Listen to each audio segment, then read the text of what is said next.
si tu me rejoins. J'avais envie de regarder avec Osho quelle sagesse il avait à nous partager en cette veille de week-end, en ce qui me concerne. Je ne sais pas quand tu écouteras cette vidéo, qui reste de toute manière intemporelle, mais j'avais envie qu'on puisse terminer cette semaine et peut-être profiter du week-end pour laisser cette sagesse infuser un petit peu avant de se proposer une nouvelle semaine, je l'espère renouvelée pour ceux qui le souhaitent et inspirée en tout cas pour chacun d'entre nous. Donc je vais commencer avec l'un des arcanes du tarot de la transformation d'Osho et on ira préciser la situation de départ et son évolution avec le Klimt Tarot et avec les 77, parce que à Genève on ne dit pas 77 mais on dit 77 d'Alicia Kay et on verra ce qu'on va découvrir. Voilà. Donc écoute, je vais commencer tout de suite. J'ai déjà un petit peu mélangé les decks, mais je vais également le faire avec toi.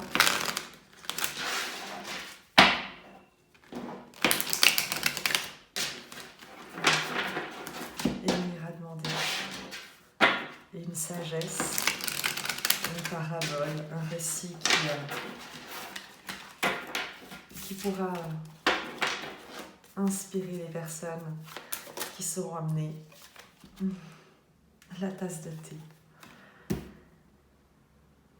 Je vais te proposer de te lire le texte et ensuite on ira voir sa résonance à travers le tarot et le 77 et le 77 d'Alicia Kay. J'aime beaucoup cette carte-là parce que peut-être qu'elle tombe à pic pour quelqu'un qui... tu verras, j'en dis pas plus, mais ça devrait te parler. Le thé fut découvert par Bodhirama, le fondateur du Zen. C'est une belle histoire.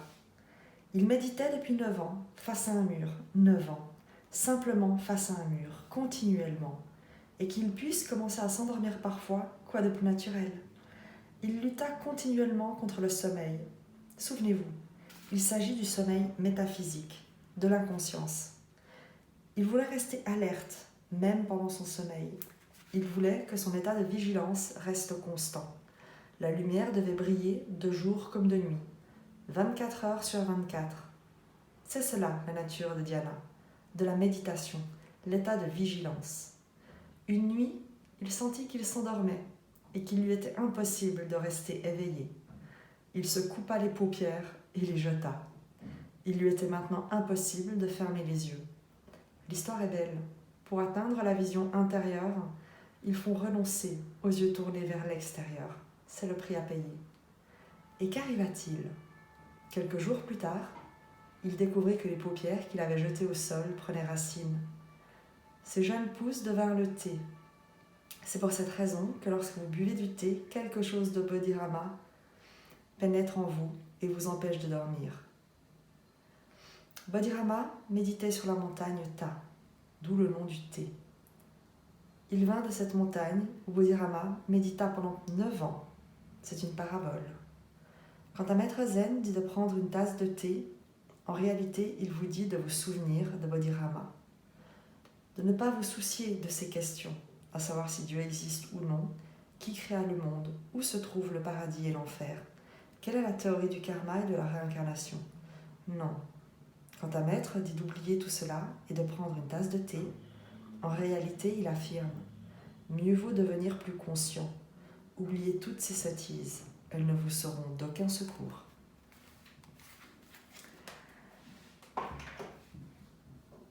Il semblerait que dans ton quotidien, il y ait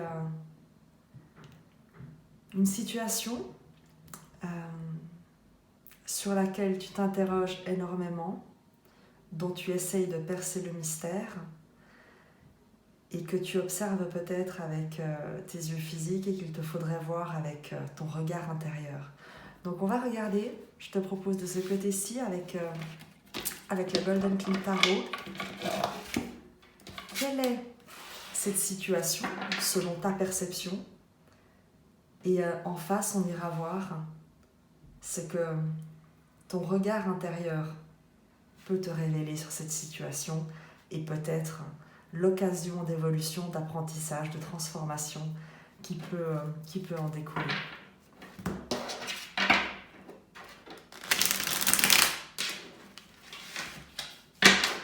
Les cartes sont à l'endroit et à l'envers, donc on verra ce qui ressort.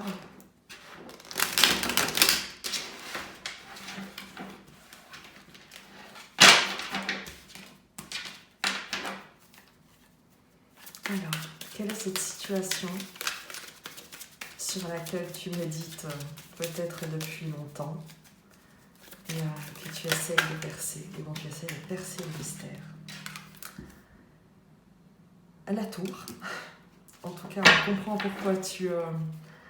pourquoi tu es très concentré, très préoccupé.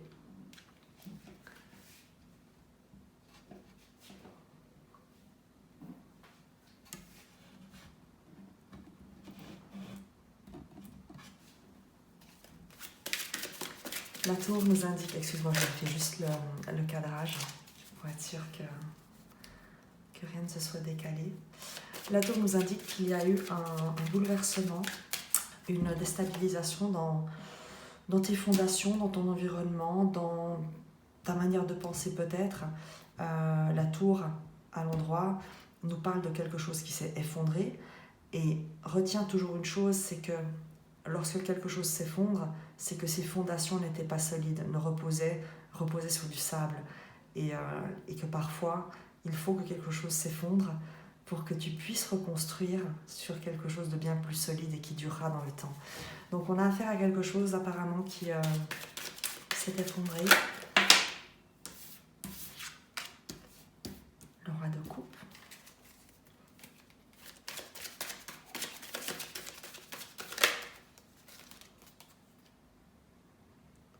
La reine de bâton.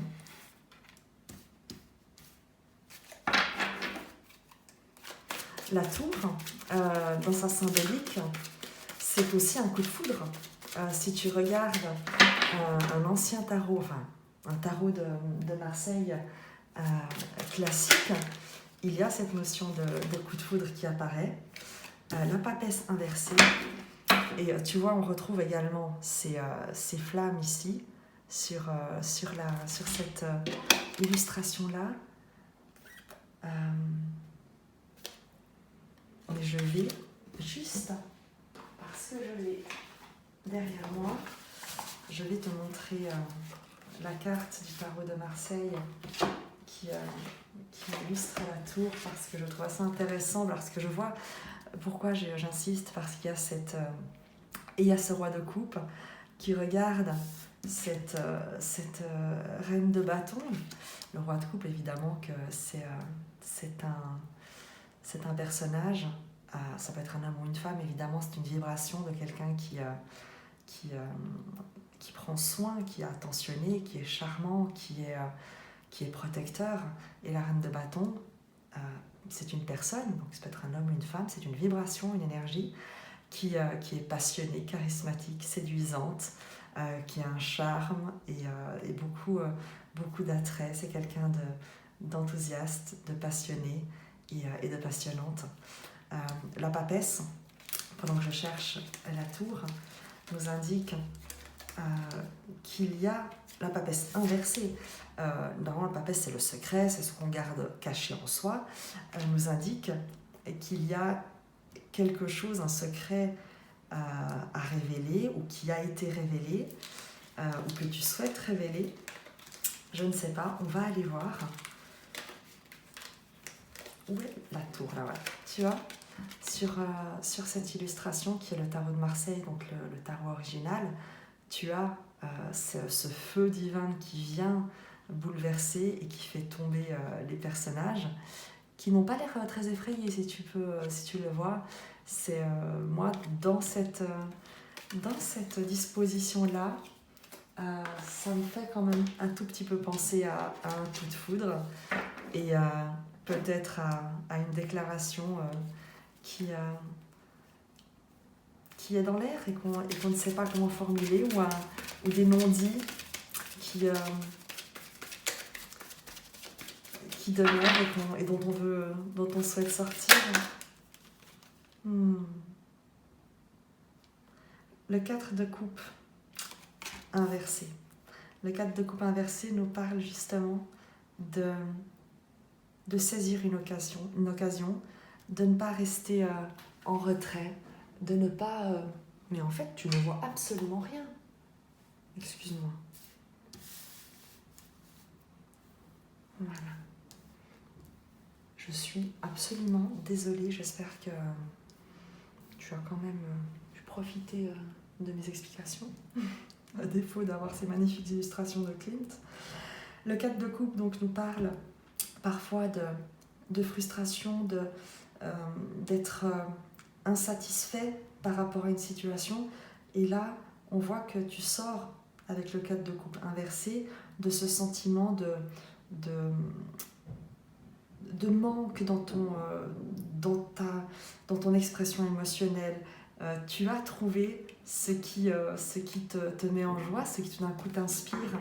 Le 4 de coupe, lorsqu'il est redressé, c'est quelqu'un qui attend et qui ne voit rien autour de lui, qui lui fait plaisir, qui lui donne envie en fait.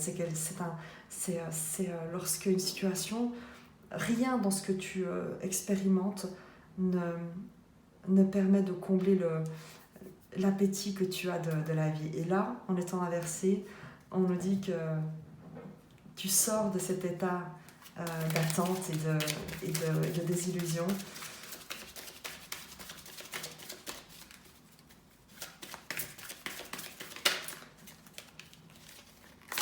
Et tu sors également de quelque chose qui a pu être très lourd. Je vais te proposer, puisqu'on termine avec le 10 de bâton, c'est la fin d'un cycle, quelque chose qui a pu être très, très pesant, très difficile à porter, certainement lié à des secrets, à une insatisfaction, à un manque d'appétit, de vie. Je vais te proposer d'aller voir en face ce que cette déstabilisation, puisqu'on a commencé par cette carte et qu'il y a apparemment une réflexion qui est induite et une fin de cycle, certainement que la foudre qui s'abat vient détruire ce poids que tu portais sur les épaules d'insatisfaction et peut-être d'isolement. Et on va aller voir ce qui est prêt à se révéler. L'empereur à l'envers nous parle de sortir de quelque chose de trop rigide, d'idées préconçues, de ce qu'on avait prévu et déterminé pour soi. L'empereur inversé, c'est faire preuve de plus de souplesse, de faire plus confiance à ce qui pourrait venir, d'être plus ouvert à la surprise que de vouloir tout maîtriser. Le chevalier de bâton inversé et l'as d'épée inversé. Le chevalier de bâton inversé nous parle de ne pas être pressé. C'est peut-être en fait, puisqu'on disait qu'ici c'est ta perception de la situation, donc où tu as ce coup de foudre, vous avez peut-être ce coup de foudre l'un pour l'autre, là où la situation pouvait être un tout petit peu par le passé manquer de saveur. Et ce qu'on te propose de voir, quel prisme on te propose d'adopter dans cette situation pour qu'elle se déroule au mieux, certainement parce que la vie conspire toujours dans ton plus grand intérêt, c'est d'éviter le côté guerrier dans la relation, d'éviter cet aspect d'aller conquérir l'autre absolument, d'être rigide, de vouloir tout maîtriser. Avec le chevalier de bâton inversé, on te parle également de ne pas précipiter les choses, de ne pas presser, de ne pas être dans la conquête absolue. Et avec l'as d'épée inversé de la même manière, de ne pas trop réfléchir, de ne pas faire de stratégie. Il y a l'idée ici, parce que tu vois que ces cartes se parlent parfaitement, entre cet empereur inversé, ce cavalier de bâton inversé et cette épée inversée, il y a une idée guerrière à laquelle on t'invite de renoncer véritablement, une idée d'aller conquérir, d'aller forcer les choses, d'aller d'une manière très déterminée, qui en l'occurrence n'est pas nécessaire dans la situation, en tout cas n'est pas ce qui t'est demandé si tu t'interroges sur l'attitude que tu dois adopter face à ce qui survient dans ta vie.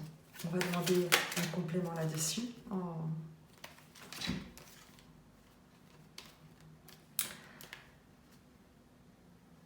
On te dit, avec le 4 de bâton et le 10 de coupe, que le bonheur, le foyer, l'épanouissement, le partage auquel tu aspires et ce rêve du foyer heureux, de cette communauté familiale, relationnelle que tu souhaites, est déjà présente, que tu n'as pas à la conquérir puisque ce souhait d'amour et ce rêve d'amour est déjà présent. Il est à cultiver avec le 4 de bâton et le 10 de coupe. Il y a une idée de tempérance dans ce que tu vas entreprendre. Une idée aussi de savourer ces instants et ces énergies qui se dégagent de ce que tu traverses. Qu'est-ce qu'on peut nous dire d'autre sur le regard qu'on te demande de poser?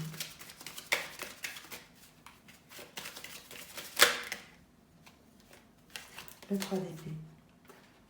De quitter les peurs. Il y a peut-être que tu as une crainte que ce bonheur familial, ce bonheur relationnel t'échappe, d'où peut-être l'empressement que tu as d'aller le conquérir, d'aller chercher la personne, d'aller vraiment exprimer toute ta passion d'une manière très forte. Et avec ce 3 d'épée, on nous dit que tu n'as pas que cette peur n'est pas fondée, que si ta motivation dans cette démarche très effrénée repose sur une peur que ce bonheur t'échappe, ça n'a aucun fondement et ce qui t'est destiné ne peut pas t'être enlevé.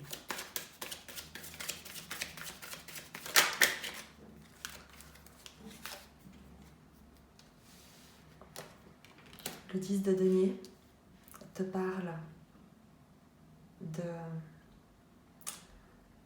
d'un accomplissement, d'un foyer riche, épanouissant, heureux.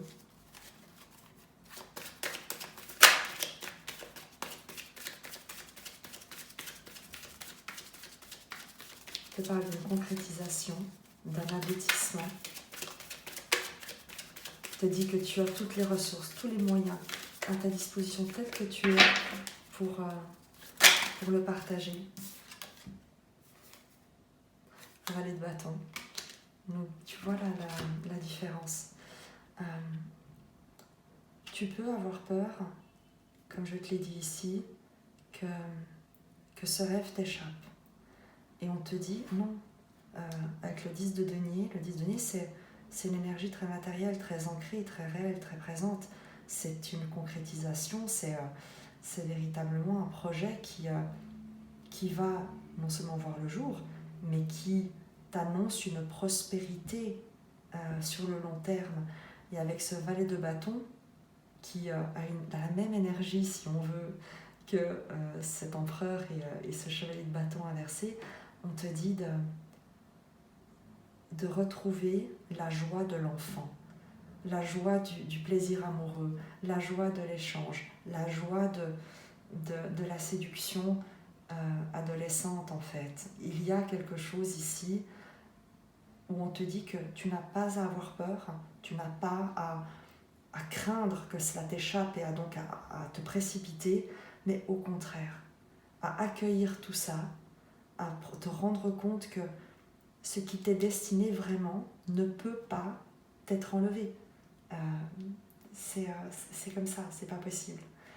Et avec ce valet de bâton, on t'encourage à être un amoureux, à être un courtisan passionné, mais mesuré, à redécouvrir aussi, avec ce valet de bâton, l'expérience amoureuse, la proposition amoureuse que tu souhaites formuler, parce que si par le passé, par exemple, il y a pu y avoir des expériences qui n'ont pas été forcément très simples, lorsque je vois ce 4 de coupe et ce 10 de bâton, je me dis qu'il est peut-être temps aussi pour toi de te proposer d'une autre manière, d'une manière nouvelle, d'une manière renouvelée. Et il se pourrait qu'à trop réfléchir sur ce que tu dois faire, tu oublies de vivre ce que ton cœur te murmure et simplement de partager cette joie et cette vibration avec la personne qui enflamme ton cœur. Je vais aller demander encore peut-être le conseil, peut-être encore un conseil encore pour toi. Le jugement à l'envers. Oups.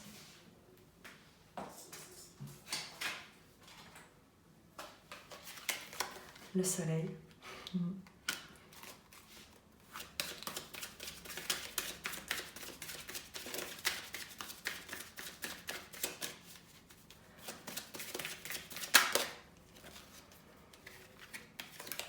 Le pendu.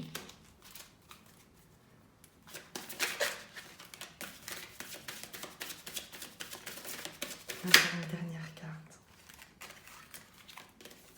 Et le valet d'épée à l'envers. Le jugement inversé va nous parler en tout cas d'une nouvelle relation. Il n'est pas ici question d'un renouveau dans une relation ou du retour de quelqu'un du passé. Donc on est véritablement sur quelque chose, une relation nouvelle qui naît. Ce n'est pas un appel du passé, ce n'est pas un retour ni en arrière, ni le passé qui revient dans ton présent. Avec le soleil en conseil, on te dit de rayonner qui tu es, ce que tu as dans le cœur, parce qu'en face de toi, tu as quelqu'un qui est prêt à partager cette même lumière, cette même chaleur. Le soleil nous parle d'authenticité, de simplicité, de rayonnement intègre, bienveillant, d'éclairer également l'autre, parce que en te précipitant vers cet autre qui t'intéresse, qui t'enflamme, c'est aussi lui refuser l'occasion de s'exprimer. Si tu fais tout le chemin, comment est-ce que tu peux laisser à la personne l'opportunité, l'occasion de vivre également cette entrée en relation, et comment est-ce que tu peux accueillir ce que cette personne a elle-même également à te proposer. Donc avec le soleil et ces différentes cartes, il y a la question de trouver de mettre de la lumière entre vous pour que vous puissiez chacun vous voir et vous reconnaître mutuellement et vous apprécier et reconnaître chez l'autre l'amour qu'il reflète. Avec le pendu à l'endroit et le valet de bâton, le valet d'épée, inversé, le pendu nous parle de se sentir lié, de se sentir relié et de ne pas avoir besoin forcément de communiquer, de verbaliser, d'intellectualiser, de trouver les mots justes, d'en faire trop par peur de ne pas être assez. On te dit avec le pendu inversé de changer également de regard sur peut-être ta manière de faire, sur la situation, parce que tu vois que le pendu regarde dans cette direction, regarde vers peut-être un passé, et on te dit que le lien est là, mais être relié ne signifie pas être attaché, dépendant ou prisonnier, bien au contraire. Le pendu, avec ses cartes, nous parle d'une reliance qui s'installe au-delà des mots. Et c'est aussi dans ce silence-là, dans cet accueil-là de l'autre, que tu peux ressentir sa vibration et la richesse des silences qui pourraient s'installer, que vous pourriez aimer voir s'installer entre vous pour laisser vos cœurs se parler, se contempler et s'aimer. En tout cas, moi, c'est ce que je te souhaite. Je te souhaite, comme toujours, le meilleur. Et une fois de plus, j'avais dit que je prenais encore les 77 et 77. Mais c'est vrai que le tirage est extrêmement joli. Mais puisque j'y ai quand même repensé, il n'y a jamais de hasard, c'est qu'il y a peut-être encore un dernier message pour toi par rapport à ce tirage. Donc je vais juste prendre quelques cartes pour ne pas trop nous perdre et te perdre. Donc vraiment uniquement celles qui se retourneront pour demander encore un message pour la personne qui m'écoute et à laquelle ce merveilleux partage est adressé. Et tu as le trèfle, donc la chance, la protection, le fait d'être guidé et la relation, la discussion d'âme à âme. Donc, je pense que tu peux lâcher les peurs par rapport au bonheur que tu souhaites partager parce que cette relation est protégée et que vous aurez l'occasion de magnifiques échanges. Aime. Il n'y a vraiment que cela de vrai. Et moi, je t'embrasse.